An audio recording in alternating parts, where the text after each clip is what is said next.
We're back. No. I've always wanted to start a show somewhere like that. What's going on, everybody? Welcome to Fantasy NBA Tonight with me, Vince Miracle, and my co-host now on Tuesday nights, the one and only, the one of two. I don't believe so. Riaz Dhanani of the Dhanani Brothers. Riaz, what's going on, man?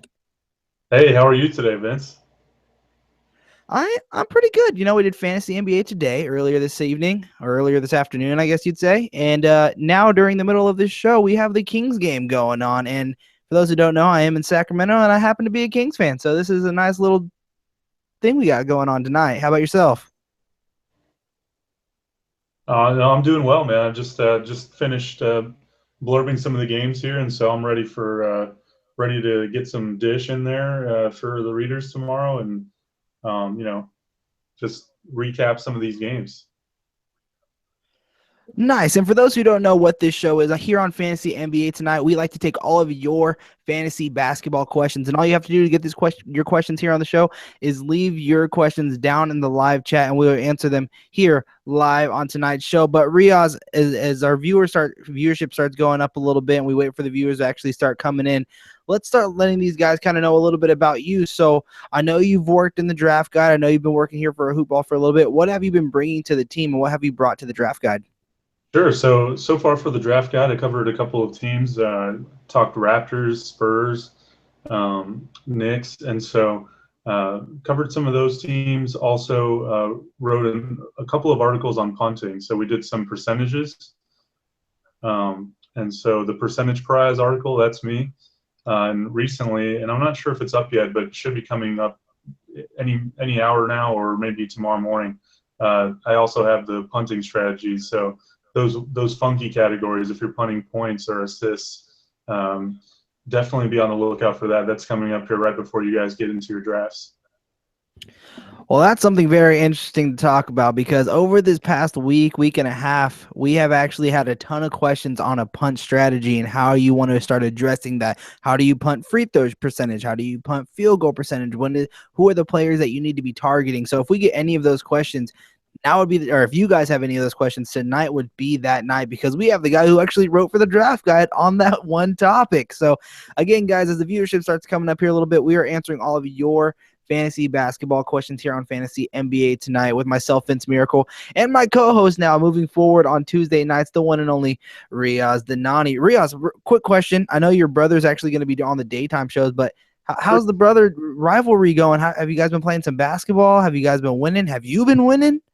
Oh, it's been going pretty well. We haven't gotten a basketball game in a little while here. Zane actually had some shin splints, and so that's his excuse for not challenging me out on the court recently. So we haven't had a chance, but we're hoping Thanksgiving time we'll get together. He actually lives in Chicago, and so I'm on the East Coast, but we got together in Labor Day weekend. So during Thanksgiving, I think we're going to have that basketball game and let you guys know how that one goes. Just letting you guys know right now, if you come to Sacramento and you want to play some basketball and you want to play against me, you can ask the guy back there. You guys can see Aaron Brewski in the background, hard at work watching the Kings game and working on the site back there. AB, I don't know if you can hear me, but give the fans a little wave back there. No? Yeah, there's the wave. Oh, that darn Vince is still in the office. There it is. All right. So also later on in the show, guys, we're going to be answering some Twitter questions that we got during the day after Fantasy NBA Today had concluded. So we got some questions on Twitter. We also got some questions from the Facebook side. If you don't know, we actually have a Hoop Ball Facebook page. All you guys have to do is type in Hoop Ball in Facebook and go hit that thumbs up button, so you are now a subscriber, a follower of hoop-ball.com on Facebook, or you can follow myself at VM Center on Twitter, or now my new co-host on Tuesdays at Riaz, D-R-I-Z-A-Z, with a D at the very end. So it looks like we actually have our very first question here in the chat board. It says, in Toronto, what can we expect from DeMarre Carroll this year? Riaz, your very first question here on Fantasy NBA Tonight. What are your thoughts on DeMarre Carroll this year? I think that DeMarre Carroll is actually going. He's still. I think right now his ADP is top 100 there in that 90 to 100 range, and I actually think that's the correct valuation for him. He was hurt last year, as everybody knows, but he looks a lot better. He came along a little bit there in the playoffs. And so he's still being just a tiny bit overdrafted, but I think if you can get him there in those later rounds, 8th, 9th round, that it's a pretty fair valuation. His ADP is right on point. Oh, as much as I like DeMarre Carroll, there is definitely some risk there. I think he said he's finally 100%, and that'll be the first time in his Raptors career that he can actually say that. But the knees scare me. His health in general scare me. You can't take away, or you can't not look at and be aware of when you're drafting that guy. But late rounds, kind of do it. He's one of those Danny Green type of guys who gets you the 3-pointers, doesn't hurt you that bad, and field goal percentage, gets you the steals, doesn't turn over the basketball, and also gets you little stats here and the trickle-down stats for the couple assists and a few rebounds. So while he's nice to have, you do have to know about the injury history, and that's the one thing that scares me about a guy like DeMarre Carroll.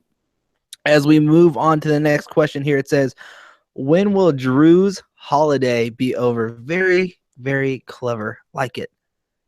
When do you think Jrue Holiday will return? I'm not sure.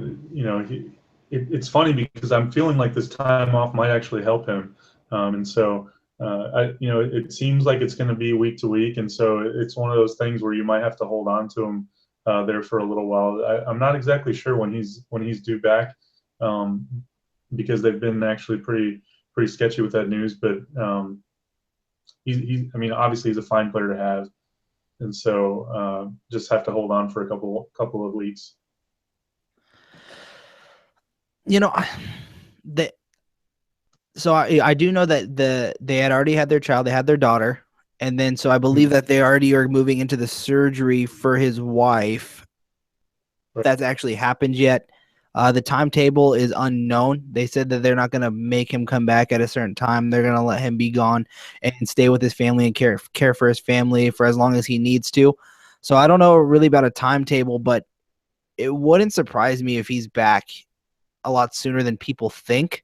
So I know that's kind of a vague answer, but I don't think that you would – I don't think you pick him up and hope for a timetable of an automatic return. I think maybe a month into the season, maybe November, December isn't timeline, but at the same time, it wouldn't surprise me if he would be able to return sooner. So when's Jrue's holiday over? Mm-hmm.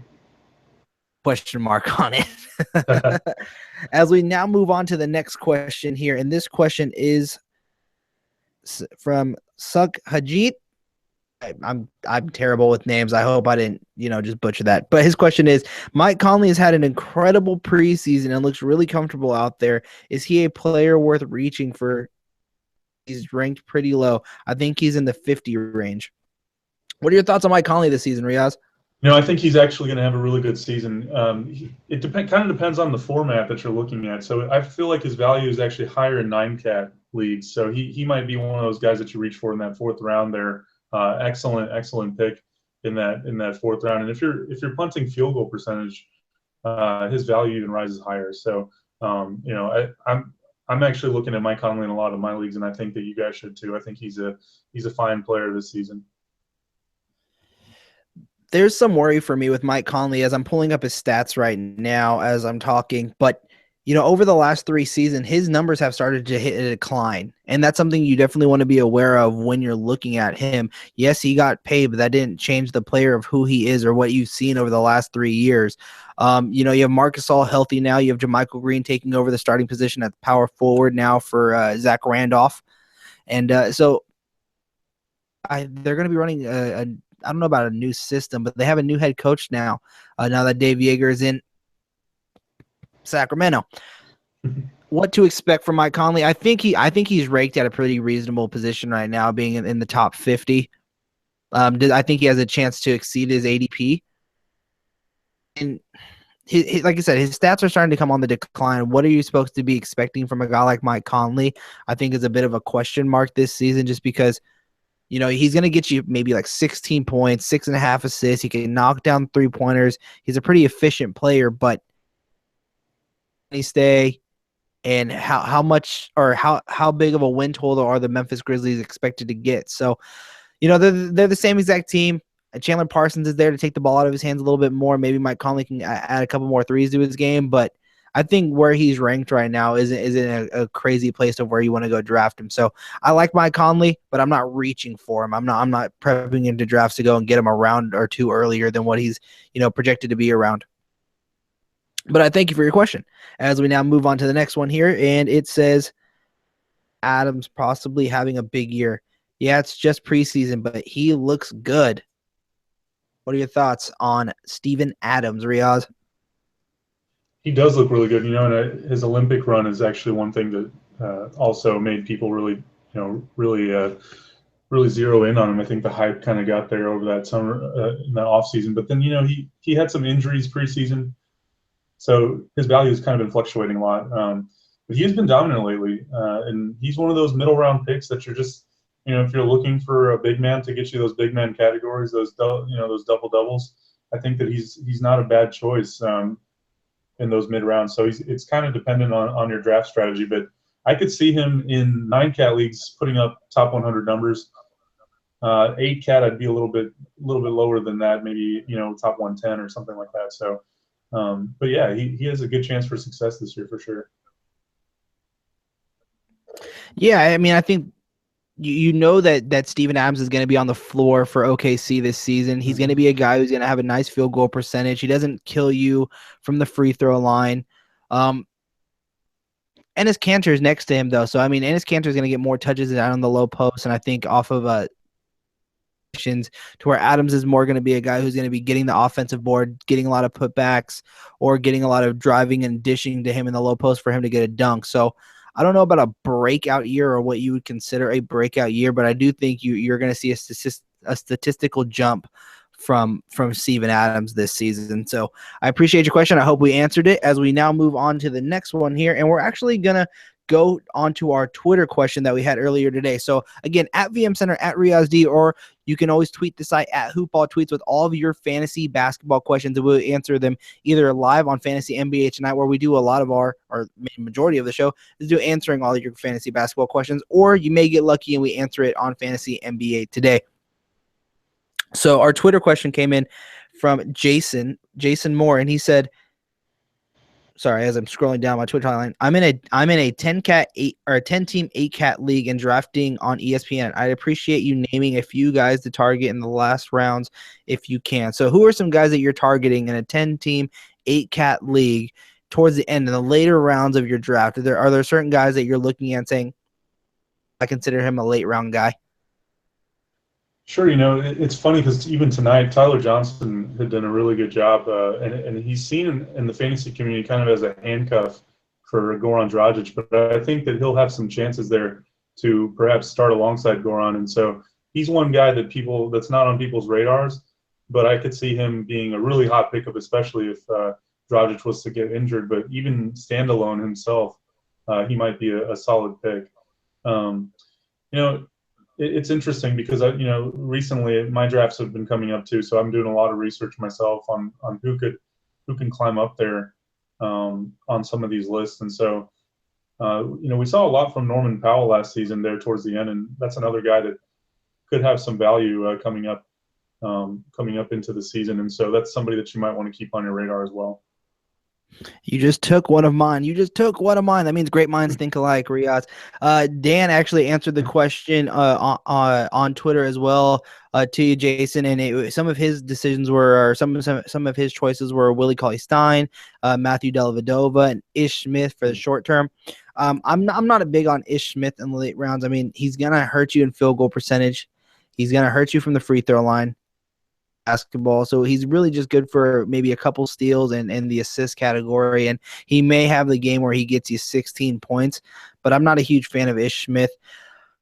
Later rounds, I think Matthew Dellavedova is definitely a good one. Norman Powell is one. Terrence Jones is one that Dan Vespers brought up. His health worries me a little bit, but if you're taking a late round flyer on a guy, I think he's someone that you want to definitely target at the end of your drafts.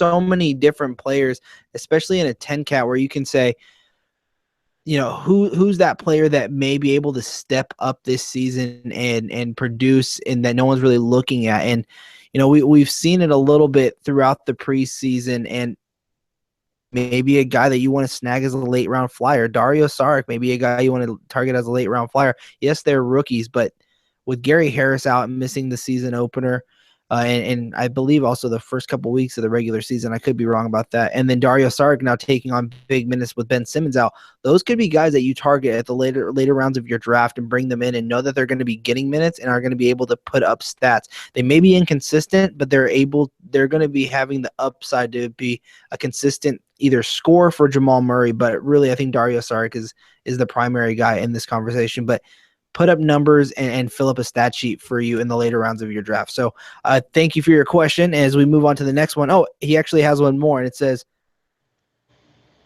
IR spot, is there a guy or two or three I should try to draft on IR? Oh man, one of my favorite picks is Gary Harris. I think that he's an excellent player for the Denver Nuggets, and I think that the coaching staff and the system that they have over there is primed for him, ready to break out. And a lot of people are kind of ignoring him in drafts. His value has fallen down on his ADP down to the middle to late rounds. But that's a guy, when he was healthy, was somebody that would be more of a mid to early round pick. And so definitely give him a look and, stick him on that IR and kind of wait around until he comes back. And so that's definitely a player that I'm looking at. Of course, the obvious one is Gordon Hayward as well. But Gary Harris is the one that keeps getting forgotten in this conversation. Oh yeah, I definitely like Gary Harris. I also think Jrue Holiday is up for that potential. We talked about Jrue Holiday earlier in the show. I mean, I know his timetable is unknown, but I mean, he's a guy who's an elite point guard in fantasy. I mean, he gets you assists, he can score the basketball. He kind of contributes in a little bit of every category that you'd want from a guy, but I think the number one option here is definitely going to be Gordon Hayward. I mean, over Gary Harris. Gordon Hayward is one of those guys that has that top 40, top 50 value and has that upside. I know the depth of Utah has that value being a little bit of a question mark, but Gordon Hayward is a very talented small forward and a guy who can get you the assist because he initiates the offense a lot of the time for the Utah Jazz. He's a knockdown three-point shooter, and he's not a sieve defensively. So I think Gordon Hayward, Jrue Holiday, and definitely Gary Harris for your IR spot are guys that you might want to target in the middle rounds of your draft or in the late rounds of your draft. If you guys already have IR spots, you probably gonna let your injury slide, and putting them on your roster and having them on your IR. So I thank you for your questions. I hope we answered them very well. You can leave your answers down in the live chat. And I'll actually pause the show because our viewership is up a little bit and let you guys kind of know who we are and what we're doing. This is Fantasy NBA Tonight with myself, Vince Miracle, and my co-host moving forward on Tuesdays, Riaz Dhanani. Riaz, give a huge wave. Welcome yourself to all of our guests here on Fantasy NBA Tonight. For all those who do not know, in the background is the one and only Aaron Brewski, and this show is a hoop-ball.com presentations. We take all of your fantasy basketball questions and we answer them live here on this show. So if you have a question that you want to get on this show, all you have to do is leave your question down in the live chat. I'm monitoring it very closely, and we'll both give our best answers, and you guys can let us know if you have more, and we'll continue answering them live on the show. We have a couple of we actually have a Facebook question, and we just answered the couple of questions that we had on Twitter. So later on the show, we'll be answering a Facebook question. So for now, continue putting in all of your questions on the live chat, and we'll continue answering them here on the show. So as we move on to the next question, it says, potential trade talk alert, all in capital letters, so you know it's real. Okay. Collison and Rudy Gay for Goran Dragic. Assuming it goes through, who benefits? Whose value takes a hit? Well, what's funny is with those 2-for-1s, the first thing that I always think is that, who's that replacement player going to be? Who are you going to be picking up off that waiver wire? So I like getting. Now you said it was Collison and Rudy Gay. Is that right? Collison, Rudy Gay for Goran Dragic. Yep. Okay. Now the best player in that trade is Goran Dragic, and so that I would actually. I'm one of those guys that actually would like the Goran Dragic side, because I feel like there's a lot of players that you could be picking up early in the season, especially that can fill that role, and so you're getting the best player out of that deal. But at the same time, it can work both ways. Rudy Gay has the trade rumors circling around him, so his value could be going down at some point in the season, which is a bit scary. But give me Dragic and that waiver guy. I think both of them they stay relatively the same. I think Rudy Gay would come in there and be the stretch four for that team. I think he automatically takes the role that Chris Bosh has, with him being gone, is now open for Derek Williams or Josh McRoberts whenever he can get healthy, which is normally never. But Derek Williams is there to potentially play that position. I think if Rudy Gay ever went over to Miami, I think he would have that same value being that stretch four for that team. Darren Collison would presumably be the team's starting point guard, and then backing him up would be Tyler Johnson, and then they kind of have that swapping there. So I don't see much of their values taking a hit. If anyone's value is going to rise, I think it may be Goran Dragic in becoming the team's second leading scorer for Sacramento if that trade were to go through. But let's remember, guys, this is all just rumors and speculation, and the Miami Herald is saying that the team is not looking to trade Goran Dragic. They want to see how this roster looks once the regular season begins and they've actually played a couple of games together. So I'll leave it at that. But yeah, I think a lot, if anybody's values is, it would definitely be Goran Dragic coming to Sacramento. And that's not me being a homer, just so you guys know. So our next question is, you guys are stressing best player available during drafts. If you are punting this is for you. If you're punting a category, i.e. turnovers, are you guys taking the best player available with or without the punt value? Covered punts, the punt turnovers, punt whatever it is, the punt strategy, all through the draft guide. You hear a question like this, what's your response? Well, the first thing that I want to know is, I feel like the punt strategy is built around who that first player that you get in that first round. So, for instance, a lot of people might go in saying, okay, I want to punt field goal percentage, or I want to punt, let's just say it was free throw percentage. And if you wanted to punt free throw percentage, then you would be looking at a guy like, Hassan Whiteside or one of the big men available in that first round. Karl Anthony Towns, he's not too bad, but there's a couple of other guys that could hurt you in that field goal percentage, free throw percentage category. So it all depends on what you're going for in that first round. If you're punting, let's just say field goal percentage, then you're looking at maybe like a Paul George type of guy in that first round, or Chris Paul or Russell Westbrook. And so by the rest of that round, by the rest of the draft, you're gonna want to tailor everything to who that first round pick is. So my advice is, if you're going to come in with a strategy, it all centers around that first pick, and then build on that throughout the draft. Sometimes people punt on the fly, so you might realize that, hey, I got great value by getting Hassan Whiteside in that first round when you weren't planning to. Then you're going to have to realize, well, maybe I need to punt free throw percentage and maybe draft a bunch of big men. And so if you want to go big man heavy, then a lot more options will be available to you when it comes to getting like a DeAndre Jordan or Andre Drummond flyer. So my answer is that it really depends on who that first pick is, and then you want to build from there.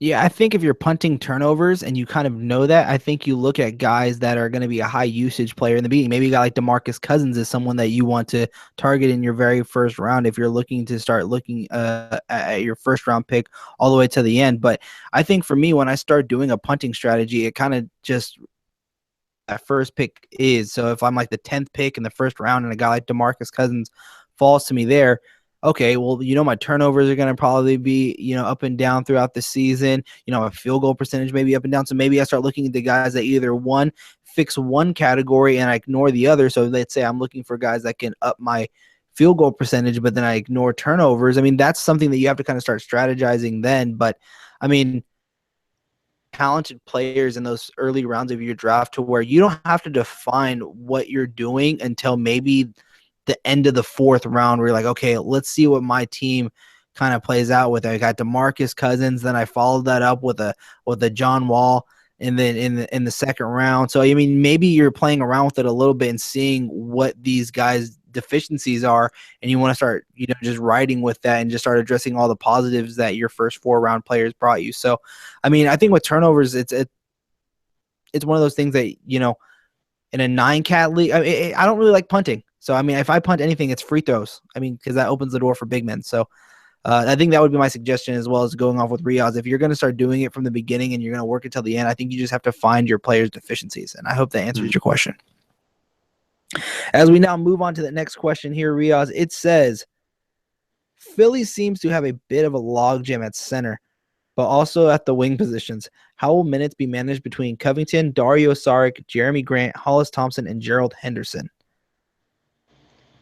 That's a good question. Robert Covington is actually one of my more favorite players on that team, and he kind of gets lost in the shuffle in drafts. His ADP is going a little bit. In fact, it's way too low. It's out in the late 90s to hundreds, and so he is more, to me, of a higher mid-round value there in that, maybe in that 5th or 6th round. And so you want to be looking at Covington towards the later end of those rounds, in the 5th or 6th round. He is actually a guy that wasn't brought in by this management, so it's a little bit tricky with him because he is a guy that they might not want to build around because he was already there before this new regime started. So that's kind of the only downfall to drafting Covington, but I think that he is in line for big minutes this season. As far as the other guys go, I think Dario Saric could really carve out a nice role. And as you mentioned him earlier with the late round flyer, he's a solid pick there, and he might be able to carve out a role. But the reader was right. There is a logjam, and as nice as Jeremy Grant was at the end of last season, before he got hurt there for a little bit in the fantasy playoffs, Jeremy Grant is a good player, but I don't see him having a role until a couple of guys in front of him gets hurt.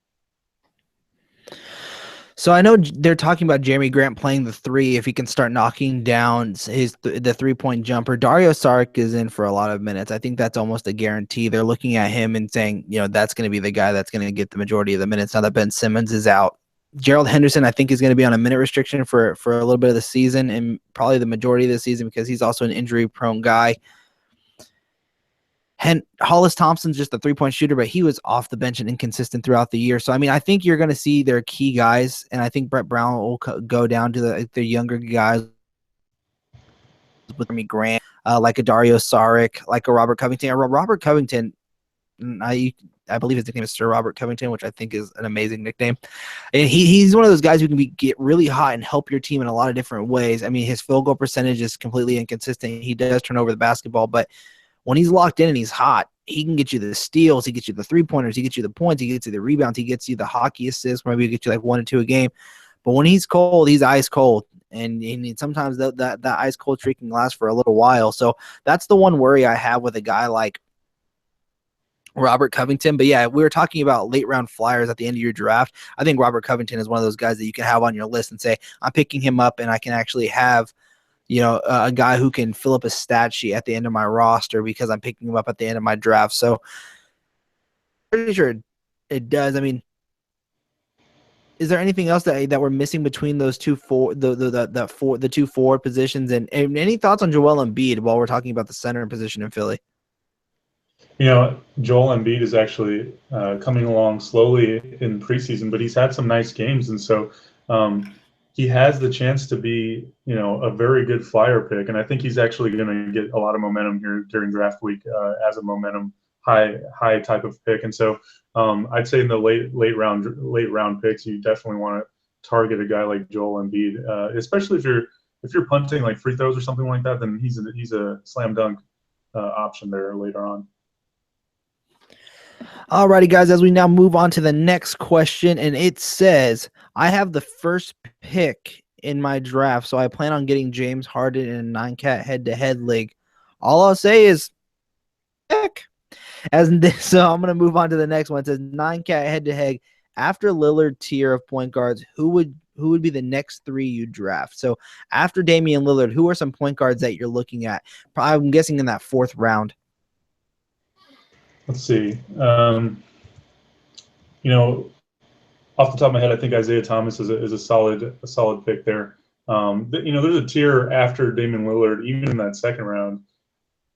Walker, you get some Isaiah Thomas, even Eric Bledsoe. With the way the Suns have been running and gunning in this preseason, a lot of Suns players actually look like good fantasy targets just for the way that they're their speed has been and their tempo. And so, there's a lot of fantasy goodies to be had in that section. And then, of course, we talked about Goran Dragic earlier. I think that's a solid pick in that point guard tier right after Damian Lillard. I'm looking at Damian Lillard. I'm looking at the third round. So the next three guys would be 4, 5, and 6. Maybe at the latter have a 6, early 7. Talked about Goran Dragic in a trade with Rudy Gay and Darren Collison, and I really like Darren Collison in this system once he's able to return from his 8-game suspension. I think that's a guy who has the potential to get you, 16 points, 5.5, 6.5 assists per game, a 3-pointer and a half, as well as steal and a half, and he's going to be getting, I believe, as many minutes as he point guard, and the next to him will be Garrett Temple, and they're going to try and work the wings around a little bit. So I think Darren Collison is a sleeper pick, or not necessarily a sleeper pick, but as a quiet, nice addition in the latter half of the 6th, early part of the 7th round. So I hope that you're looking at these guys and you're saying, what do they benefit to my team though? So, because I mean, that's the one thing with point guards. I mean, if in the early parts of your draft, it's kind of hard to find guys that are high assist guys. And a lot of these point guards in the middle rounds of your draft or at the end of your rounds of your draft, they become a lot more scorers or specialists in certain categories. So I think that's something that you want to look at as well. Goran Dragic and Darren Collison, getting them in like the 5th, latter half 6th, early 7th round. Those are guys that can get you 6 to 7 assists with the potential of upside on the occasional night to get you 10 assists. So that's why I kind of like those guys. And I'm glad you brought up Goran Dragic because he was the first guy I had on my list here, Riaz. Uh-huh.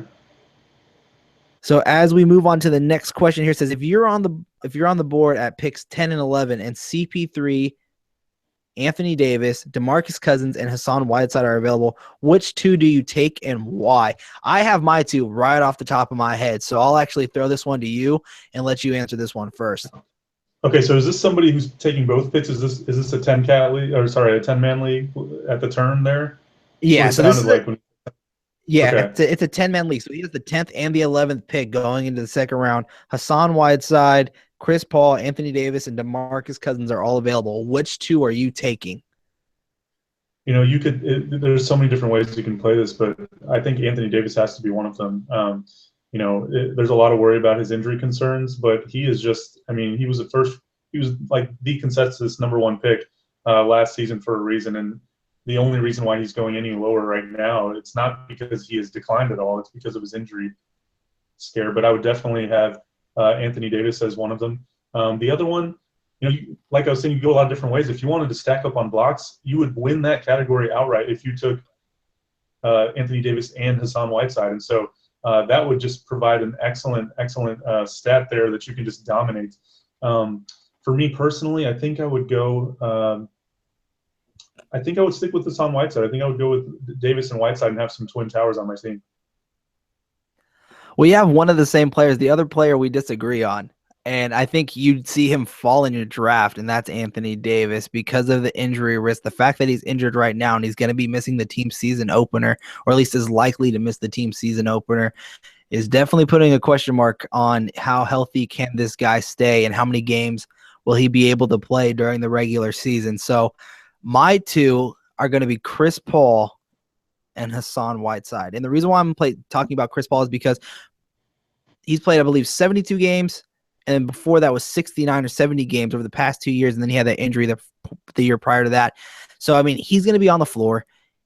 He is a fantasy monster, and people always forget about him when they're in that first round. So if he's sliding to 10, I think that's a great snag for you to get. Then you're adding a different defensive stat by getting a guy like Hassan Whiteside who can get you blocks, who is shown he can start knocking down free throws. During the preseason, he's starting to hit his free throws. During the second half of the regular season last year, he was knocking down his free throws, and that was the biggest concern about his draft ranking is, can this guy start being consistent from the free throw line? And if he can start being a 73, maybe even like a 75% free throw shooter, which is better than Rudy Gobert, better than Andre Drummond, better than, DeAndre Jordan. Those are guys that if he can start knocking down his free throws with some consistency, you're having a Chris Paul assist, points, high field goal percentage, high free throws, steals. I mean, this guy can do a little bit of everything. Then you get a guy who can basically win you the blocks category in a week by himself because of what he does on the court. He can get you a triple-double in blocks, rebounds, and points. So I like that too, those two as my pairing. But how concerned are you about Anthony Davis's health this season, Riaz? Well, it's interesting because you were mentioning Chris Paul, and so I think that they equally have. Well, Anthony Davis has a better chance of getting hurt, but Chris Paul also isn't the cleanest guy either with his injuries. And so I also feel the same risk when I take either one of them. One reason for me really liking Anthony Davis is because of his playoff schedule. Those people in matchup leagues, you definitely want to consider his playoff schedule. He has, I believe, he plays 4 games in almost every single round.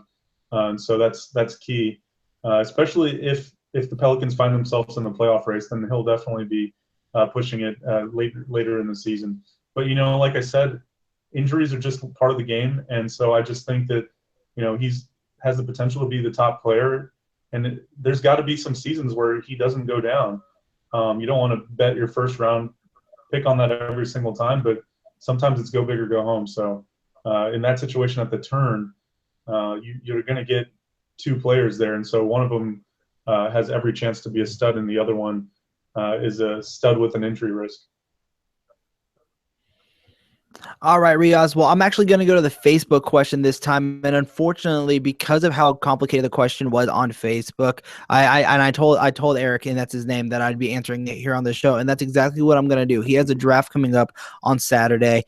He said it is a 8-cat league, and so his team right now consists of Rudy Gobert, Kristaps Porzingis, Brook Lopez, Kawhi Leonard, and Klay Thompson. And he has the very first pick in his draft.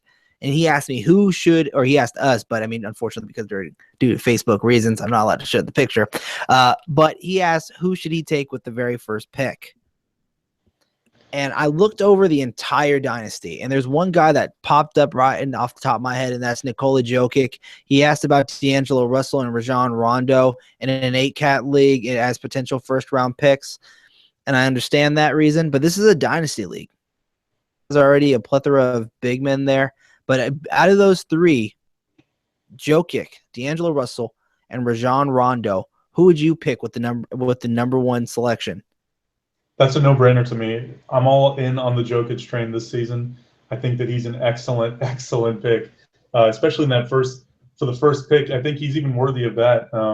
Even in redraft leagues, I think that guy is a slam dunk pick in the second round. And so you have to definitely get Jokic on his roster. That's a pretty impressive roster with all the big men that he has there. But he's going to be adding another one. I really think that he should take Jokic and maybe ignore those other spots, because that guy, the potential with him is just monumental. Yeah, I'm right there with you. I'm going with Jokic. I'm Jokic. I'm going. I don't remember really how you pronounce it. And it says Sing. Hey, thank you for letting me know. It's pronounced Jokic. All right, Jokic it is. Jokic, Nurkic. They spell it with a J, so I pronounce it with a J. No, I think Nikola Jokic is the guy you definitely want to pick at number 1, just because, 1, I don't like Brook Lopez on your team. You actually have a big man that is young and can stay on your roster for a long period of time. You can let Brook Lopez go, and there's a good chance that he slides into the end of the first round, the second round for that next year. So I think that you not find a nice replacement. Plus, we brought up guys earlier that would probably be available at your next turn to pick. A guy like Gary Harris, who is injured but is expected to return early on in the season. Maybe you have an IR spot you didn't specify in the question, but I mean, if you do, Gordon Hayward is available. There's other players that are going to be available in the middle rounds and the later half of your draft that you can look at and say, okay, their values may not be high now, but because of a move or because their playing time is expected to go up, maybe there's something that could be there. A guy like Justice Winslow, and not a lot of people are high on him. A guy like Harrison Barnes, not a lot of people are that high on him, but they have the potential to be something, and they could be available for you at your next turn to pick. So I definitely think I know you have a plethora of big men with Gobert, Lopez, and Porzingis, but another one with Jokic. I don't know whichever one It is Sungjit, but I'd spelled with a J, so I said it with a J. All right, so we have our next question here. And again, guys, this is Fantasy NBA tonight with myself, Vince Miracle, and my Tuesday co-host moving forward, Ria. We like to do on the show all of your fantasy basketball questions. So no matter the size of the league or what type of league you're in, you ask your question and we're here to answer it live on the show. If you guys can do us a huge favor, hit that thumbs up button so we know that you guys enjoyed this show. And also, if you haven't done so already, hit that subscribe button so you can stay up to date with all of our upcoming videos, new videos, and even feature videos that we'll be having later on during the season and things like that. So our next question here, Riaz says, I lost my place. It says, I have the first pick, so I plan on getting James Harden. That was that one. And he said he followed it up. Who are some good early round targets to build around with James Harden? Well, James Harden is an excellent pick, and especially you're going to pad your free throw percentage with James Harden, especially with his usage. The turnovers are a concern. So if it's a 9-cat league, then you're probably thinking about punting turnovers, or you're going to have to get some very efficient sharp shooting guards that don't turn over the ball. So it kind of depends on what direction you want to go. So if you're thinking about playing to his strengths, then I would be punting turnovers and getting high usage guys that shoot very good free throw percentage. So maybe in that second round, you'd be looking at guys like Kemba Walker. Let's see. Kyle Lowry is a decent option. Klay Thompson is actually a perfect pairing with James Harden, in my opinion, just because of his efficiency and low turnovers. So he can catch you up in that turnover category. So that would probably be my main target, actually, would be Klay Thompson. You're going to have threes on your roster with that. I like James Harden. I think with the early round guys, you want to start building around what you think James Harden is going to be. So you're going to have, a chance for double digits. At least 2.5 3-pointers a game. You're adding another 3-point specialist if you're getting a guy like Klay Thompson. Maybe then in that third round, you're looking for a big man that can potentially be there. I wouldn't reach for a guy, and for some reason, and I've been doing a couple of mock drafts leading up to my 3 big drafts that are at the end of this week, and for some reason, Miles Turner is going in the third round, and I just think that, as Stephen A. Smith would say, blasphemy. He should not be going in the third round, but for some reason, guys are taking them there. But I think there's other players. I think Rudy Gobert could potentially be there in the third and fourth round. And those are guys that you might want to start targeting after that second round and getting a guy like Riaz says, like a Klay Thompson, who's going to be able to get you defensive stats as well as more 3-pointers and not hurt your field goal percentage. But there will be that night when he does. But other than that, on a consistent basis, he should be able to be a nice pairing next to James Harden. Your question, Tam, and I completely apologize for it, but your question, like I promised you in the chat board, is up next. So Riaz, he asks, how do you feel about Marvin Williams' production this year with MKG back in business? Do we expect them to play well together? ? Riaz, I'm throwing it to you. How do you think Marvin Williams will play now that Michael Kidd-Gilchrist is healthy? I think it's funny because last year Marvin Williams was the pickup of the year, the draft day steal in deeper leagues. And I really think that he's going to continue on that this season. His value, once again, is back down. His ADP is back down in the hundreds. And I think that that's a little bit too far for him. I think that Marvin Williams is going to do just fine. This is the time in his career where he's just going to be that guy that gives you the same production night in and night out. And he was very consistent last season. And I don't think that MKG's value hurts him very much at all. I think that he's still a solid pick in those middle rounds. Oh, Marvin Williams was a lot of nothing until last season. He was a lot of nothing. He was, I believe, he was the second pick in the NBA draft, and he has lived up to be an undrafted player that finally went good. He's basically Danny Green. But, I mean, that's the very first time we actually saw him good was last season. So do I see a consistent Marvin Williams is my question. He was able to do it last year. Can he bring it back this season now that MKG is healthy? I'm going to say yes, and I would say I think you're going to expect the same exact stats, but I think there's also going to be a time where you're going to see Marvin Williams hit that ice spell, and it's going to last for a couple of weeks, and that's when he's going to be dropped, and that's when you might want to start going after him. But I'm not a huge fan of Marvin Williams. A follow-up question that Tam had actually was Marvin Williams or Robert Covington. Who do you prefer? And I'm probably leaning toward Sir Robert Covington only because of the things that he can do defensively with the steals. I mean, he can get you. And I had him on my team, just picking him up on the fly, and he got me like 5 steals in a game. So I would probably go with Robert Covington for that option. But I understand the reasoning for Marvin Williams. Riaz, you have the choice: Marvin Williams or Robert Covington. Who do you prefer? I'm a big Sir Robert Covington fan. I would do the same thing.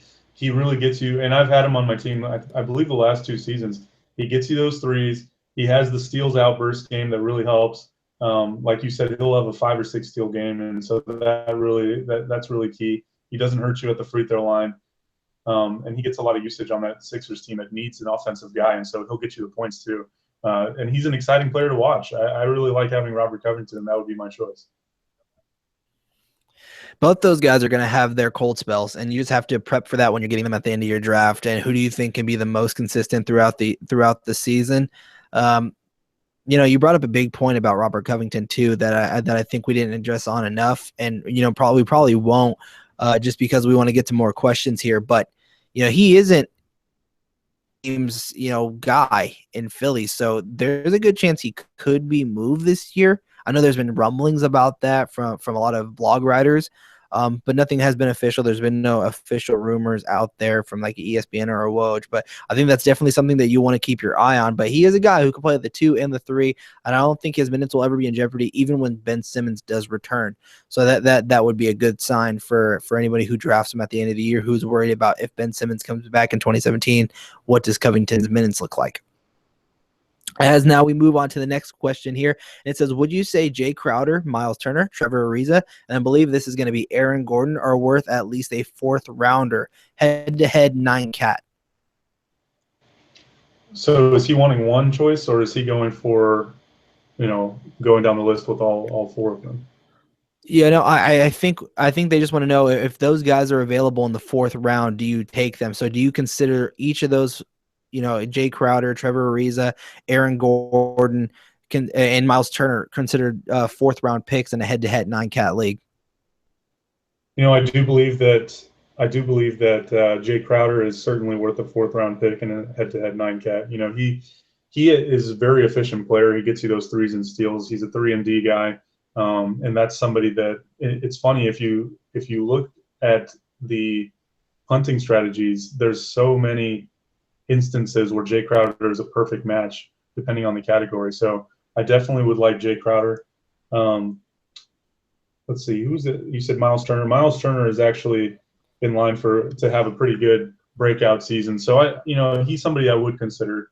I feel like you're a little bit safer with a guy like Jay Crowder, but Miles Turner I would consider. You said Aaron Gordon? Aaron Gordon and Trevor Ariza. Okay, Trevor Ariza. Trevor Ariza is also another guy, kind of like Jay Crowder, that another 3-and-D guy that I think that's a fine pick to make, a safe pick to make. Aaron Gordon maybe not so much.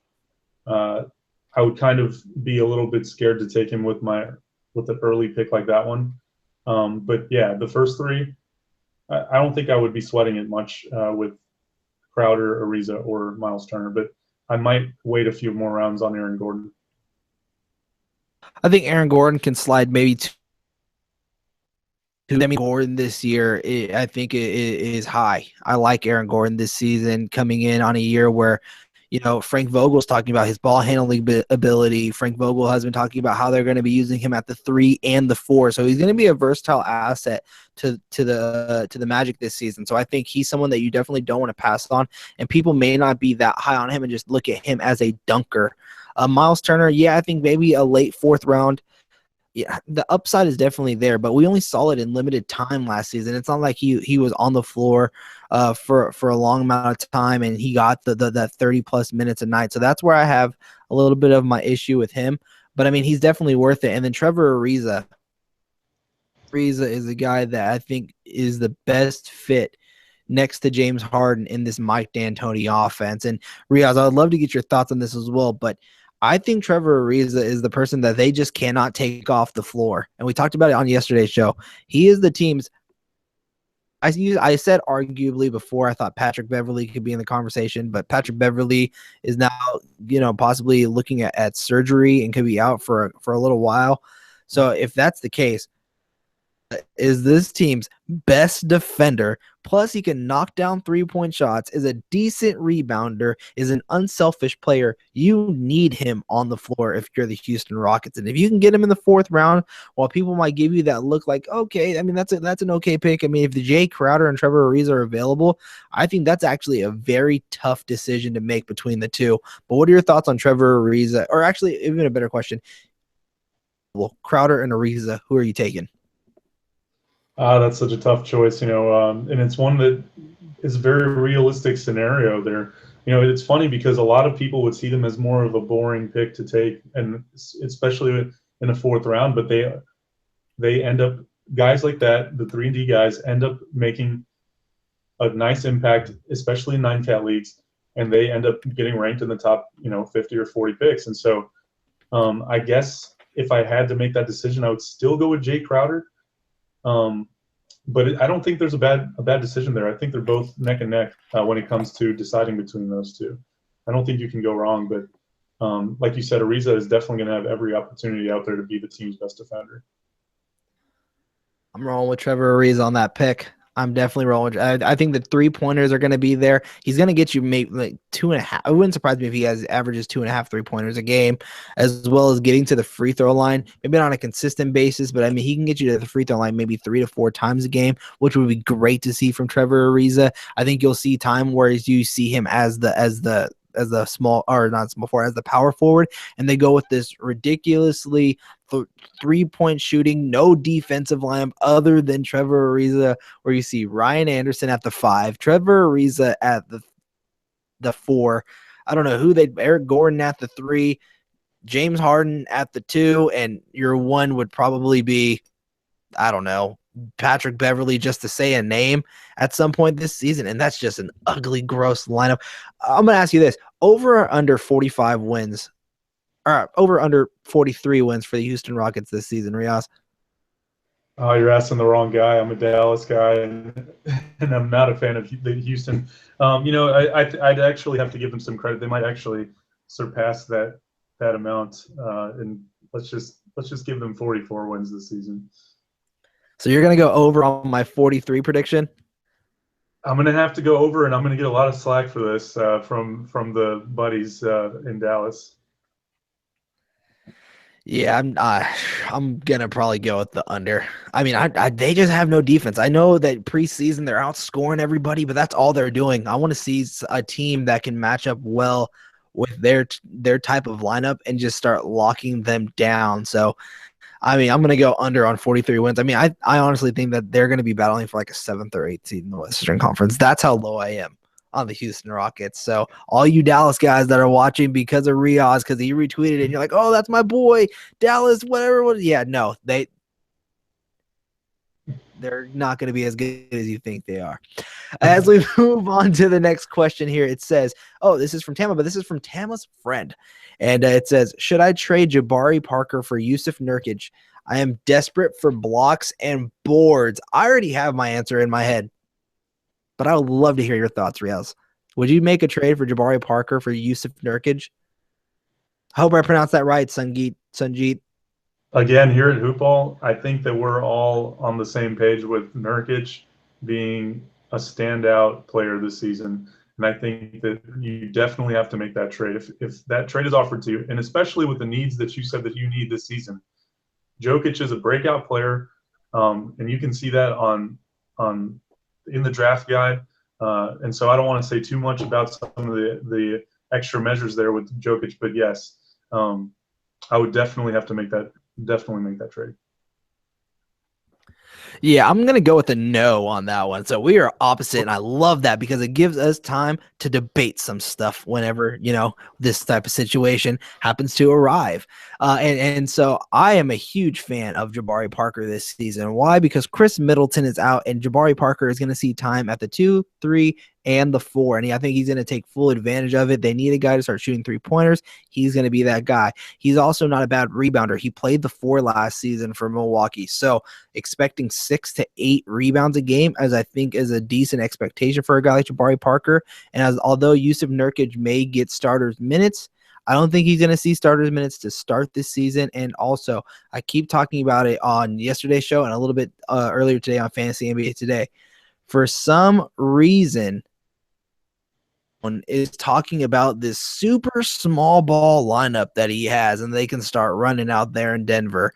And I also think you're going to see a lot of small ball as a whole in Denver, where you're going to see Jokic or again, Sanji, I hope I'm pronouncing that thing right, or Nurkic or any of those guys being at the 5, and then have a guy like Danilo Gallinari at the 4, Gary Harris at the 3, Jamal Murray at the 2, and then Emmanuel Mudiay at the 1. I mean, you're going to see this team play around with their lineup a little bit. And I think with a young team like Denver, that's exactly what you need to do. You're not making the playoffs this year. That's a guarantee. And so you need to experiment a little bit and see what these guys can do and what variations of this team you can see on the floor. And I said Emmanuel Mudiay. I mean, with a good shooting lineup, if you have Jokic in there with Danilo Gallinari, Gary Harris, and Jamal Murray, throw DJ Augustine. You're already going small. Go super small. Have him be your point guard. You guys have a ton of three-point shooting on your team. Basically, are the Houston Rockets. Yep. Shots fired again, Dallas. But yeah, I think if it's me and I have Jabari Parker right now, I don't think Jokic or Nurkic is going to be averaging too many more boards than Jabari Parker. Now, the blocks is a different story. You're going to definitely have blocks. You're going to need help there if you already need it. But I think there's guys possibly on your waiver wire or even guys that you can trade for with less value. Like get a guy like Andrew Bogut for a low-tier point guard, low-tier shooting guard. I think that's a nice addition to your team because he's going to be getting minutes in Dallas, gets you blocks, and also gets you assists from the center position and doesn't really hurt you anywhere except for in free throws, but he doesn't even get to the free throw line that much, so that's something to consider. All right, guys, I also want to remind everyone one more time as we have the final few questions here. If you want to try and sneak your question in before the end of the show, what we like to do here on Fantasy NBA Tonight is answer all of your fantasy basketball questions. So no matter the size of your league, no matter what type of league you're in, you leave your question down in the live chat. We're going to answer it here on the show to the best of our abilities. And every Tuesday night, it'll be myself and my new co-host on Tuesdays, Mr. Riaz Dhanani, one of 2 of the Dhanani brothers we have over at hoop-ball.com. Riaz, before I move on to the next question, I want to thank you for joining me because I know if you're on the East Coast, basically almost 1 a.m. over there, right? Yeah. It's past my bedtime, man. But this one of the best fantasy basketball decisions are made though at this time of night. So this is where the grind gets in and gets going. Yeah, and I want to give a huge shout out to Hoopball because not only are they letting us do this show, and you guys can get this on the podcast version if you guys were unable to watch us live, or if you guys want to have us in your earbuds while you guys are working out, or when you guys are in the shower. I know that. All right, this is getting kind of weird, but if you guys want to listen to us after the show and you don't want to take up too much of your data on YouTube, you guys can actually subscribe to this show on iTunes. It's going to be under the Cause and Brew channel. So type in Cause and Brew on iTunes, and you can actually subscribe there, leave us a rating, and let us know what you guys enjoy about the show. Unfortunately, due to technical reasons, we haven't started that new channel yet, but it is coming. But for now, if you guys want to have us on a podcast form, it is under the Cause and Brews channel on iTunes. So go there, subscribe, and leave us a rating. So, all right, Riaz, we have a couple more questions here. I definitely want to get through all of them before we sign off here today. So it says, easy to take Klay at late second round over someone like Oladipo with KD in town. Feels like Klay's still gonna be Klay. He finished top 15 last year over guys like Lillard, Wall, and Giannis. So you have Klay Thompson, you have Victor Oladipo. Both are available for you at the end of the second round. Who are you taking? I'm taking Klay Thompson. I think that he, and we've seen it in preseason. He's a great shooter, and he's going to have, wide open looks more than he can handle. He has a chance to really put up some historic numbers this season. And so I'm looking forward to seeing how all of that plays out. But, both guys are on new teams, but I really think that Klay is in a unique situation more so than players. I mean, in NBA history, we're talking about he's going to be in a unique situation where the focus won't even be close to him. as we've seen in preseason, and I think that he's going to really excel out open on that wing. Yeah, I mean, Dan and I talked about it earlier on this show on Fantasy NBA Today. Jake Cousins and I, and for those who watch Fantasy NBA Today earlier this afternoon, and Jake, if you're watching this show right now, that flannel shirt was for you. I told you I had one that looked just like the one you were wearing yesterday. Hashtag twinsies. But we were talking about it earlier today and on last night's show with Jake Cousins that, Victor Oladipo, yes, his average, his ADP right now, 20 range. Which is fine. I mean, I believe he was a top 40 player last year, even with the bar set on him with Scott Skiles in Orlando. So for the fact that he was able to be a top 40 player with all the issues that happened in Orlando last season, that was a huge find. And so now he's going to be unleashed. No KD. They're going to need a second leading scorer for that team. And the presumption is going to be that it's going to be Victor Oladipo, which is fine. I mean, that's definitely a great assumption to make. I mean, Enes Kanter's there. He can be a scorer, but Victor Oladipo is a guy who can get you assists. He can get you rebounds. He's good defensively. He can knock down his free throws. He doesn't hurt you during the field goal percentage.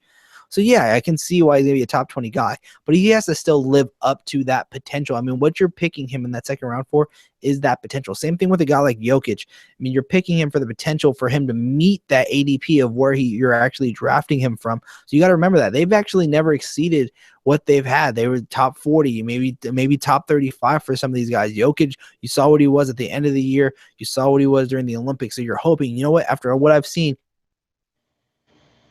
pick an early to mid second round pick. But again, they have to be able to meet that ADP. They have to be able to meet wherever you drafted them. So, I mean, for me, to answer the question with that long monologue to get to this part, I'm going to take Klay Thompson, just like you, Riaz. I think Klay Thompson is going to continue being Klay Thompson. He's going to be shooting a ton of three-pointers. I think his efficiency is going to take a little bit of a dip, but I mean, defensively, he's nice. He's lethal from the free throw line when he gets there, and he's going to be a scorer. So I take Klay Thompson over Victor Oladipo, but that is also, we're talking about tough decisions to make with Jay Crowder and Trevor Ariza. This may be the hardest decision that we've had to choose from on this show. So thank you for your question. I definitely understand. Let's hear from some of you guys before the chat board ends.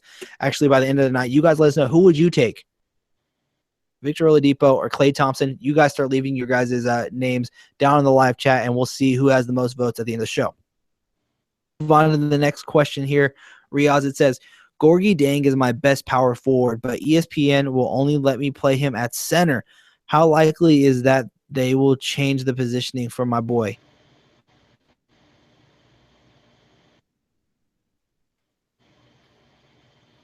So, Riaz, you have Gorgi Dieng at center. Be a power forward eligible this season on ESPN? I'm not sure. I think the way that ESPN works, typically in the other sports, it depends on how many games they play at that position. Now, with the NBA, from what I've read prior on ESPN, it sounds like the decision comes from the actual league itself, and so it's going to be determined by ESPN. Now, he's going to play a lot at power forward, and so I could see a situation there after a few games that maybe they would bring him into that power forward spot, especially since he's going to be parked there for a lot of the season. But I wouldn't bet on that, though. I'm not sure how. That's going to be left up to ESPN and their determination. So I can't speak to position eligibility on what they're going to be doing.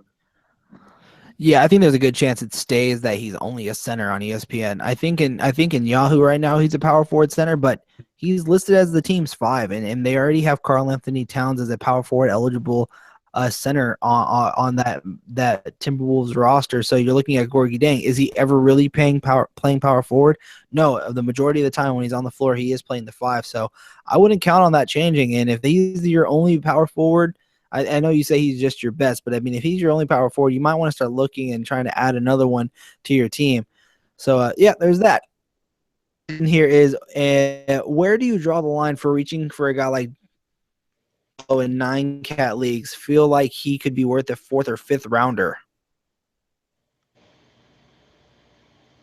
I don't necessarily draw the line there. I think that he could be viewed as a a couple rounds later is what I would be actually tempted to do. So I think that might be a little too high. I don't think I would take him in those fourth or fifth rounds. I'm definitely not taking him in those fourth or fifth rounds, to be perfectly honest with you. As he's been playing throughout the preseason, he's been putting up big numbers.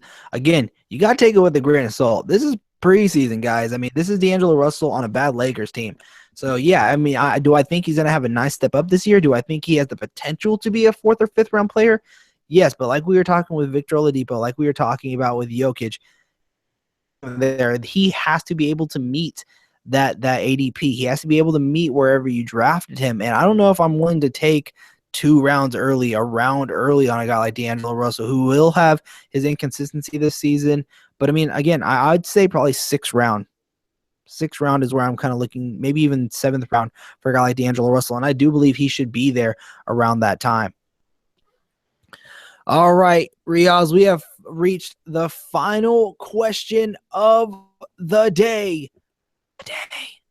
And the question is, where do you draw, messed that up. If you have time, Jokic or Porzingis in a 9-cat league. So I hope I pronounced your name correctly. We do have time. You're actually going to be the final question of the day. Jokic, who are you choosing? I'm taking Jokic. That's my guy this season. He has loads of potential, and I really think that I think that he's having an excellent preseason, and I think that he's the next star that Denver has been looking for, and I think that he's going to fit that mold this season. So, I'm all in on Jokic wherever I can get him this season. Joakim Noah, ball in his hands. Derrick Rose will have the ball in his hands. Carmelo Anthony will have the ball in his hands. And when they drive and kick, it's most likely going to be to a wing player like Courtney Lee. So while I do think Kristaps Porzingis is going to be worthy of a second-round pick this year, early third-round pick, his touches are going to come at place for him. So I think this is an easy question. And I'm going to just say Jokic, just because Jokic is going to be a primary option offensively for the Denver Nuggets this year. So since it was so easy, and these next two are like choose between him, we won't give too big of an explanation, but we will answer a couple of your guys' questions. So no sad faces in the chat board here. So just quick, you don't have to give a full-on explanation, but it's going to be 9-cat, Crowder versus Batum, and later rounds Booker versus Hood. So Jay Crowder versus Nicholas Batum, and Devin Booker versus Rodney Hood. Go. I'm a big believer in Devin Booker this season. I think that the Suns are running a fast-paced offense, like I mentioned earlier, and I think that he has star potential to where he can really take that second-year leap this year. Now, I believe the other one was Crowder and Batum. Give me the boring pick once again. Give me Jay Crowder. I think that he's an excellent value, and he's the guy that will get taken, and no one will make a single comment when you take him, because he's just not a guy that anyone really feels like they want on their team. But he's a guy that can provide a lot of value with those 3 and D stats. So give me Crowder and give me Devin Booker. Yep, I'm going Crowder, and I'm actually going to go Robin Hood. Robin Hood. Oh. Come on now. I'm turning my head. This is a Sacramento thing. I don't know if anybody else do it, but I'm turning to the side so you guys see my neck right there. Bam. Just ripped myself. That was a rip. Not Robin Hood. God, that's a gif. Rodney Hood. I'm going to go with Rodney Hood over Devin Booker, mainly due to the fact that Gordon Hayward is going to be out. Rodney Hood is going to see a ton of minutes at the wing position. He's unselfish. He knocks down 3-point shots. He passes the basketball actually very well. He rebounds decently. He's going to see big minutes. I think Rodney Hood is in for a very nice year for Utah. Booker, the team is healthy. I've been on the record. I think Devin Booker is in for a breakout year no matter what, just because, you'll see him play the 3 this season, even with Brandon Knight and Eric Bledsoe on the floor. You'll see Devin Booker right there next to him at times on the floor. So that will be my choice, would be Rodney Hood, and then Jay Crowder, just because I don't trust Nicholas Batum's health. Who's your number 1 pick in 9-cat leagues if you have any time? I'll save that and say you need to get the draft guide, although I do think we answered it a little bit in the beginning of the show. Last one here, Tamakar. Hey, man, I think yep. See? Tam. Now, we answered that question early in the show. Thanks so much. Thanks so much to Shay inside, and then Marion LOL at Vince, but thanks, guys. Awesome. So that is all of our questions today. Riaz, how did you feel about your very first episode and now your weekly appearance on Fantasy NBA Tonight? Man, I'm really excited about it. And it's nice to have the fans write in questions that we can answer and kind of quiz our minds here. It's draft week. This is a very exciting time for everybody in the fantasy basketball community. Really excited for the season to begin and really get those stats rolling in so that we can talk about situations and stuff. So this has been excellent. And I can't wait to do it every Tuesday night. And let the fans out there know where they can find you online and what they can be expecting from you either later this week or early next week from hoop-ball.com. Sure. So my Twitter handle is @RiazD. That's RIAZD. And I'm going to be writing the Wednesday's Daily Dish. And so I'm going to be working the burning the midnight oil here tonight, getting you guys that Daily Dish every Wednesday morning. You should be able to see it. And so that'll be my consistent article. But also look for us in that draft guide and look for us in chats throughout the season. And then watch us here on Tuesday nights with me and Vince. You guys can follow me on all social media platforms of @VMCenter. I want to give a huge thank you to Riaz @RiazD on Twitter. You guys go and follow him. Shout out to hoop-ball.com, the site that actually allows us to do this show.